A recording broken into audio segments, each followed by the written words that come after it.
मुख्यमंत्री विलीनीकरणाच्या चर्चेत नव्हते, त्यामुळे त्यांना यात बोलण्याचा काय अधिकार असा सवाल शरद पवारांनी केलाय। तर विलीनीकरणाबाबत चर्चा होत होती तर अजितदादांनी माझ्याशी चर्चा केली असती असं विधान फडणवीसांनी केलं होतं। चर्चा कुठलीही अंतिम स्टेजला जर गेली असती तर अजितदादांनी आम्हाला सांगितलं असतं, आमच्याशी चर्चा केली असती। कुठली तारीख जर ठरली असती तर ते आमच्या सरकारमध्ये आहेत आणि सरकारमध्ये आमच्याशी शेअर न करता ते असा निर्णय घेऊ शकतील का? त्यामुळे आता पवार साहेबांचं त्यांचं काय बोलणं झालं, कोणाचं त्यांचं काय बोलणं झालं, मला याची कल्पना नाही। आमच्या पुरतं मी सांगतो की अशा प्रकारच्या तारखेची माहिती आम्हाला नाही।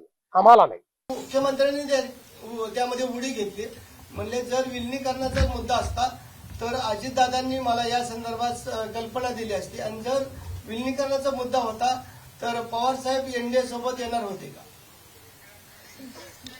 त्यांना हा माझा उल्लेख करण्याचा काळ अधिकारी सर्व दिले, ते सगळे चर्चेत ते कुशल नव्हते, त्यामुळे त्यांना भाष्य करायचा का अधिकारी व्हायचे।